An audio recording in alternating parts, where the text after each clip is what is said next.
नमस्कार दोस्तों, जन्मभूमि टीवी के इस एपिसोड में आप सभी का बहुत स्वागत है। अपना एपिसोड शुरू करने से पहले मेरी एक आप लोगों से रिक्वेस्ट है, अगर आपने हमारा चैनल सब्सक्राइब नहीं किया है और आपको यह मेरा कंटेंट पसंद आ रहा है तो प्लीज़ इस पे सब्सक्राइब करें और लाइक का बटन दबाएं। अब मैं आता हूं सबसे बड़ी जो इस समय की जो सबसे बड़ी खबर है जिस पे सारे टीवी चैनल्स बात कर रहे हैं, वो है इंडस वाटर ट्रीटी के कैंसिलेशन या सस्पेंशन की। उस पे मैं बात करूंगा कि ये इंडस वाटर ट्रीटी है क्या आखिर, और इससे पाकिस्तान को क्या असर पड़ना है, हिंदुस्तान को क्या असर पड़ना है। और जो लोग ये बात कर रहे हैं, एक वर्ग ये बात कर रहा है, मैं उसे ऐसे कहूंगा, एक वर्ग ये बात कर रहा है कि जो इंडस वाटर ट्रीटी को सस्पेंड करके भारत सरकार ने या मोदी सरकार ने पब्लिक को सिर्फ बेवकूफ बनाया है, ये एक्चुअल ऐसा हो नहीं सकता। तो उसी पे मैं थोड़ा सा डिटेल में बात करूंगा और बताऊंगा कि कैसे इंडस वाटर ट्रीटी का सस्पेंशन, कैंसिलेशन उसमें पॉसिबल नहीं है, क्योंकि जो ट्रीटी हुई थी वो उसमें 3 पार्टी थी बीच में, इंडिया, पाकिस्तान और वर्ल्ड बैंक। तो उसमें जो वे बनाया गया था, जो कैंसिलेशन था, वो जब तीनों पार्टी एग्री करेंगी, रादर 2 पार्टी इंडिया पाकिस्तान जब एग्री करेंगे तभी वो कैंसिल हो सकती है। लेकिन उसमें एक चीज को लेकर थोड़ी सी क्लैरिटी नहीं है, थोड़ा सा ग्रे एरिया है, वो सस्पेंशन का प्रोविजन पे डिस्कशन नहीं हुआ। यानी एक पार्टी चाहे तो उसको सस्पेंड कर सकती है, और वो करेगा कौन? वो उनको उस समय ये भी पता था कि अगर इसको सस्पेंड करेंगे तो इंडिया ही करेगा, और कोई पाकिस्तान कर ही नहीं सकता, क्योंकि वो तो रिसीवर एंड पे है ना, तो वो कैसे वो करेगा। अब मैं सबसे पहले बात करता हूं कि ये इंडस वाटर ट्रीटी है क्या, क्यों इतनी बातें हो रही हैं। देखिए, आजादी के बाद पाकिस्तान ऐसी जगह है जहां पे पानी के रिसोर्सेज बहुत ज्यादा नहीं हैं। अब जब शुरू में नया नया देश बना था तो ऐसा कोई आर्टिफिशियल कोई सोर्स क्रिएट भी नहीं किए गए थे, तो वहां पे ना ड्रिंकिंग वाटर था, ना एग्रीकल्चर के लिए वाटर था। तो वहां पे एक एक भारत और पाकिस्तान के बीच एक ये मतभेद चल रहे थे कि इसको कैसे रिजॉल्व किया जाए। तो इसमें वर्ल्ड बैंक ने पहल करी, और 9 साल के जिद्दोजहद के बाद, दुनिया भर की स्टडीज के बाद, एक ये इंडस वाटर ट्रीटी 1960 में साइन करी भारत की तरफ से। श्री जवाहरलाल नेहरू थे उसको साइन करने वाले। अच्छा, इसमें एक चीज और भी बताऊंगा कि देखिए, ये जो लोग जवाहरलाल नेहरू को बहुत ज्यादा इस समय क्रिटिसाइज कर रहे हैं कि उन्होंने ये ट्रीटी जो साइन करी, जो बात कही जा रही है वो एक तरफा है, इसमें कोई शक नहीं है। लेकिन जिस समय 1960 में ये ट्रीटी साइन करी गई थी, उस समय तक ना 65 की लड़ाई हुई थी, ना 71 की लड़ाई हुई थी, ना कारगिल हुआ था। तो उस समय की सिचुएशन थोड़ी सी फर्क थी। हालांकि पार्टीशन के टाइम में बहुत ज्यादा बदमजगी हो गई थी, लेकिन उसके बाद भी जो जवाहरलाल नेहरू जी का व्यक्तित्व है उसको देखते हुए बहुत ज्यादा आलोचना इस दृष्टिकोण से करना कि उन्होंने एकदम पाकिस्तान को फैसिलिटेट किया था या पाकिस्तान के फेवर में किया था। देखिए, फेवर में एक तरफा डील तो थी, इसमें इस पूरी ट्रीटी में भारत को कोई फायदा नहीं हुआ था। इन्होंने पैसा भी दिया, इन्होंने पानी भी दिया, इन्होंने सारा इंफ्रास्ट्रक्चर भी दिया। तो वो कहीं ना कहीं आलोचना का विषय है आज भी, और उस समय भी थी। लेकिन चूंकि जवाहरलाल नेहरू जी की पर्सनालिटी ऐसी थी कि वो अपने आप को इंटरनेशनली, ग्लोबली बहुत ही ज्यादा विजनरी और साफ पाक नेता के तौर पर प्रोजेक्ट करना चाहते थे, इस वजह से उन्होंने ये ट्रीटी करी। अब ये ट्रीटी थी क्या? देखिए, जो इंडस वाटर ट्रीटी है वो बेसिकली 6 नदियों के पानी को लेके एक समझौता हुआ था भारत और पाकिस्तान के बीच, जिसको एग्जीक्यूट कराया था वर्ल्ड बैंक ने। ये 6 नदियां कौन सी थी? इसमें 3 थी पूर्वी नदी, सतलुज, व्यास और रावी। सतलुज, व्यास और रावी ये थी पूर्वी नदियां। इसका पानी सारा का सारा भारत के इस्तेमाल के लिए था, और इस पानी का जो वॉल्यूम था वो 33 MAF यानी। और जो पश्चिमी नदियां थी, सिंधु, झेलम और चेनाब, सिंधु, झेलम और चेनाब में 135 MAF पानी। MAF को, जो पानी के इस टाइप के पानी को मेजरमेंट का एक तरीका है कि वो एकड़ पर फीट करके उसको कहा जाता है, उससे पानी का मेजरमेंट होता है। और वो 35 MAF पानी जो था वो पश्चिमी नदियों में था। अब जो ये एग्रीमेंट हुआ, ये जो 135 MAF पानी जो है वो पाकिस्तान में जाना था।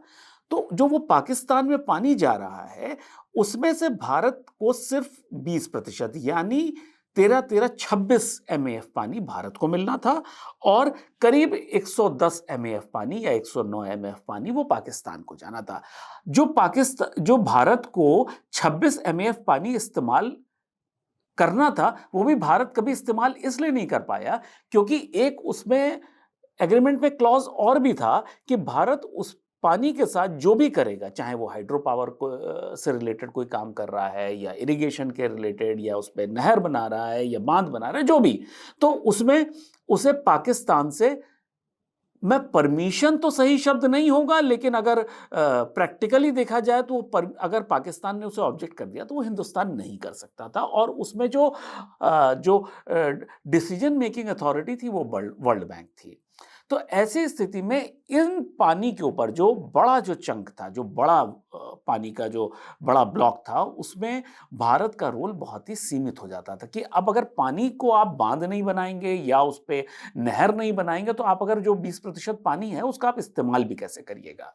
और साथ में मैं आपको यहाँ पे एक चीज़ और ऐड कर दूं कि इन्हीं के पास से जाने वाला, जहाँ से ये पानी जा रहा है, उसी के बगल में हरियाणा और पंजाब में SYL में पानी के डिस्ट्रीब्यूशन का झगड़ा, मतलब जिस समय से मैं पत्रकारिता मुझे करते हुए 30 साल हो गया है, SYL का झगड़ा मैं तब से सुनता आ रहा हूँ। और ये पाकिस्तान को फैसिलिटेट करने के चक्कर में, पाकिस्तान को और मजबूत बनाने के लिए वहीं से जो पानी जा रहा है उसमें हमारा कोई हक नहीं था। हक था तो हम उसको इस्तेमाल नहीं कर पा रहे थे क्योंकि उसके इंडस वाटर ट्रीटी के जो क्लॉजेस थे वो ऐसे थे। तो मैंने अभी तक आपको बताया कि ये इंडस वाटर ट्रीटी है क्या और ये क्यों एक तरफा मानी जा रही है और एक तरफा है। अब मैं आता हूं इसमें पाकिस्तान की इस ट्रीटी के बाद, इस ट्रीटी से जो मिलने वाला पानी है उस पर पाकिस्तान की डिपेंडेंसी, पाकिस्तान के लोगों की डिपेंडेंसी, पाकिस्तान की इकोनॉमी की डिपेंडेंसी और पाकिस्तान के एग्रीकल्चर की डिपेंडेंसी क्या है। और ये बहुत इंपॉर्टेंट समझने वाली चीज़ है कि पाकिस्तान के लिए ये ट्रीटी कितनी ज़्यादा इंपॉर्टेंट है उसको समझने के लिए। देखिए, इंडस वाटर ट्रीटी में जो पानी मिल रहा है उससे पाकिस्तान का 80%, जो पाकिस्तान कोई वो इंडस्ट्रियल पावर नहीं है, पाकिस्तान भी जैसे पहले भारत था एक कृषि प्रधान देश था, पाकिस्तान अभी भी कृषि प्रधान देश है। वहाँ पाकिस्तान की 80% जो सिंचाई का पानी है वो इंडस वाटर ट्रीटी से आता है। यानी 16 मिलियन हेक्टेयर लैंड जो पाकिस्तान की है, 16 मिलियन हेक्टेयर लैंड, ये समझने में भी समझ नहीं आ रहा क्योंकि अब ये डेटा है तो है, वो इंडस वाटर ट्रीटी के पानी से उसका सिंचाई होती है। उसके बाद जो दूसरा एक मेन है, मतलब पहले मैं आपको 3 जो बड़े मुद्दे हैं वो है इरिगेशन, अर्बन कंजम्पशन यानी शहरों में जो पानी पिया जाता है वो, और तीसरा हाइड्रो पावर यानी जो बिजली उत्पादन है। इरिगेशन मैंने आपको बता दिया कि करीब 80% पाकिस्तान की जो खेती बाड़ी है वो इसी पानी से सींची जाती है। उसके बाद आपका आता है अर्बन कंजम्पशन, यानी शहरों में जो शहरी जो पॉपुलेशन है वो पानी जो पीने का, ड्रिंकिंग वाटर, उसका इसी से आता है। कराची, लाहौर और मुल्तान जो पाकिस्तान के 3 बड़े शहर हैं, सबसे बड़े शहर हैं शायद, उनमें इन तीनों शहरों में जो ड्रिंकिंग वाटर है, जो पीने का पानी है लोगों का, वो इसी इंडस वाटर ट्रीटी से जो मिलने वाला पानी है उससे आता है। यानी अब आने वाले समय में इन तीनों शहरों में पानी की कमी हो सकती है।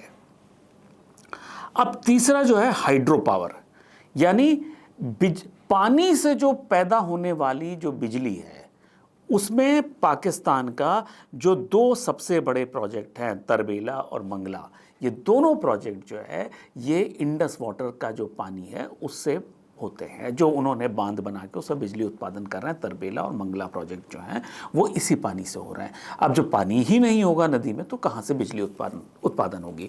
तो यानी इस समय जो पाकिस्तान ऑलरेडी जो बिजली के उत्पादन की जो उसकी क्षमता है वो उसकी रिक्वायरमेंट से बहुत कम है। जहाँ ये 2 मेन जो हाइड्रो पावर प्रोजेक्ट्स हैं वो जब अपनी क्षमता के अनुरूप काम नहीं कर पाएंगे तो वहाँ पे बिजली की और भी क्राइसिस होने वाली है। तो जो 2 मेन, अगर पाकिस्तान के लिए जो इंडस वाटर ट्रीटी के जो 3 मुख्य मतलब थे, सिंचाई का पानी, इरिगेशन के लिए, वो 80% जो है इम्पैक्ट हो जाएगा, मतलब टोटल जो उनकी खेती है उसमें से 80% जो इंडस वाटर ट्रीटी पे डिपेंडेंसी है वो इम्पैक्ट होगी, उस पर असर पड़ेगा। उसके बाद आपका आया अर्बन कंजम्पशन। अर्बन कंजम्पशन में वो 3 बड़े शहर कराची, लाहौर और मुल्तान में पानी का बहुत संकट होने वाला है। और तीसरा तरबेला और मंगला जो हाइड्रो पावर प्रोजेक्ट है उसके बिजली उत्पादन की क्षमता पे बहुत बड़ा असर पड़ने वाला है। एक रफ आकलन है वो ये है कि जो इंडस वाटर ट्रीटी से मिलने वाला पानी है उसके ऊपर पाकिस्तान की 25% जो है जीडीपी जो पाकिस्तान की है वो इस पानी पे निर्भर करती है। यानी ये पाकिस्तान को अगर ये पानी हमने तुरंत नहीं फेज मैनर में साल 2 साल 3 साल में रोक लिया तो पाकिस्तान की जीडीपी 25% गिर जाएगी। अब एक चीज और भी बड़ी इंपॉर्टेंट है, वो ये है कि अगर वहाँ बिजली के उत्पादन में कमी होती है, ड्रिंकिंग वाटर में कमी होती है, तो उनके जो इंडस्ट्रियलाइजेशन है और जो चाइना का पैसा वहाँ आ रहा है इंडस्ट्रियल ग्रोथ के लिए या इंफ्रास्ट्रक्चर बनाने के लिए, उस पर बहुत बड़ा एक वज्रपात होगा। एक तो मतलब पाकिस्तान की 21 करोड़ आबादी पे ये पानी किसी ना किसी तरह से असर डालता है, चाहे वो इंडस्ट्री के पॉइंट ऑफ व्यू से या बिजली के पॉइंट ऑफ व्यू से या आपके ड्रिंकिंग वाटर के। मतलब ये पाकिस्तान की 80% आबादी को किसी न किसी से तरह से ये इंडस वाटर ट्रीटी का पानी कनेक्टेड है। हालांकि इंडिया को इसकी महत्ता पता थी, तभी जब पहली बार 2017 में इंडिया ने रिव्यू के लिए कहा था कि इंडस वाटर ट्रीटी के पानी पे हमें रिव्यू करना चाहिए, ये जो समझौता है बहुत एक तरफा है, लेकिन पाकिस्तान ने उसका कभी कोई जवाब नहीं दिया।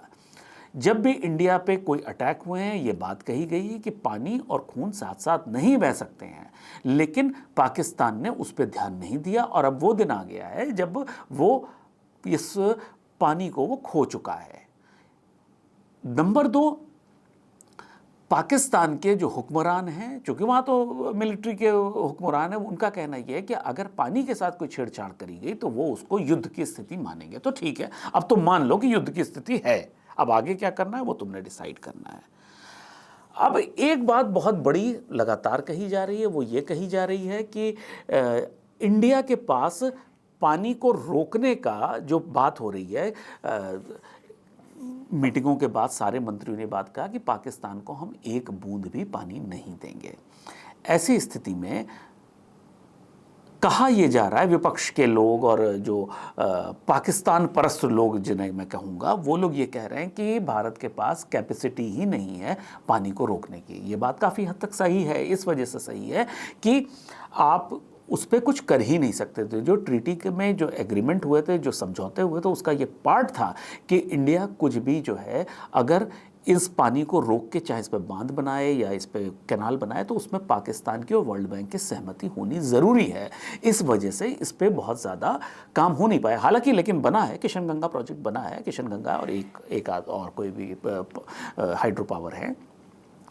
अब ऐसी स्थिति में भारत क्या कर सकता है? अभी तुरंत आजकल में ये खबर चल रही है, वो ये है एक एनुअल एक्सरसाइज होती है, वो होती है डिसिल्टिंग। यानी जो जब नदी ऊपर से आती है तो अपने साथ पानी के साथ साथ बहुत सारा कचरा लेके आती है, जैसे रेत हो गई, बालू हो गई, ईंट पत्थर हो गए, तो वो बांध के पास आते आते वो वहाँ इकट्ठा हो जाते हैं, जिसे गाद भी कहते हैं। तो वो एनुअल एक एक्सरसाइज होती है गाद साफ करने की। जब गाद साफ हो जाती है तो बांध की क्षमता कई गुना पानी स्टोर करने की ज़्यादा हो जाती है। अच्छा, अभी तक ये एग्रीमेंट था कि ये साल भर ये गाद साफ नहीं करी जाएगी, सिर्फ अगस्त महीने में जब बारिश का पानी सफिशिएंट नदियों में होता है तभी गाद साफ करी जाएगी, जिससे पाकिस्तान में पानी की कमी ना महसूस हो। अब ये हम कभी भी कर सकते हैं और हमारा अब जब ये एग्रीमेंट खत्म हो गया तो हम पाकिस्तान को ये बताने के लिए बाध्य भी नहीं है कि ये हम डिसिल्टिंग कब करने जा रहे हैं। ये हम अगस्त में क्या, हम जनवरी में करेंगे? हमारा जब मन होगा तब हम करेंगे, जब तुम्हारे खेती का टाइम होगा तब हम करेंगे। नंबर 2, हम कब पानी छोड़ेंगे, कब पानी स्टोर करेंगे, इसकी हमें इंफॉर्मेशन शेयर करनी पड़ती थी पुराने व्यवस्था के अनुसार। प्लस वो लोग कभी भी आके वहाँ पे जो इंडस वाटर ट्रीटी का जो कमिश्नर होता था वो कभी भी दौरा कर सकता था, चीज़ों को देख समझ सकता था। अब वो सारा सिस्टम खत्म हो चुका है। जो अभी 1-2 दिन में खबर आ रही है कि झेलम में एकदम से इतना पानी बढ़ गया कि पाकिस्तान ऑक्युपाइड कश्मीर के अंदर बहुत बुरी तरह से हाहाकार मच गई। तो अब ये हाहाकार और जय जयकार ये लगातार होती रहेगी, क्योंकि अब ये एग्रीमेंट सस्पेंड होने की वजह से अब हम बाध्य नहीं हैं कि पाकिस्तान को हम क्या करने जा रहे हैं उसको हम उनको बताएं। नंबर 2, जो नहरों का जो जाल है वो ऑलरेडी बिछा हुआ है, सिर्फ इस जल से उसको कनेक्ट करना है। जो लोग भी ये बात कह रहे हैं उनको शायद इस बात का पता नहीं है कि बाकी जाल तैयार है, सिर्फ उस नहरों के जाल को इस पानी से कनेक्ट करना, और उसमें कोई दसियों साल लगने नहीं जा रहे या कई साल लगने नहीं जा रहे। वो एक्सरसाइज के लिए भारत बहुत सालों से तैयार था, सिर्फ मौके की तलाश थी और वो मौका मिल गया है। तो अब भारतवासियों को पाकिस्तान को घुटनों पे आते देखने में बहुत ज़्यादा समय नहीं लगने वाला है। तो आज के लिए इतना ही इंडस वाटर ट्रीटी पे जो मैं आपको बताना चाहता था, बता सकता था, वो मैंने बताया। बहुत जल्दी इसी टॉपिक पे, अब तो यही टॉपिक चलेगा कुछ दिनों, मैं बहुत जल्दी फिर आऊँगा। तब तक के लिए नमस्कार।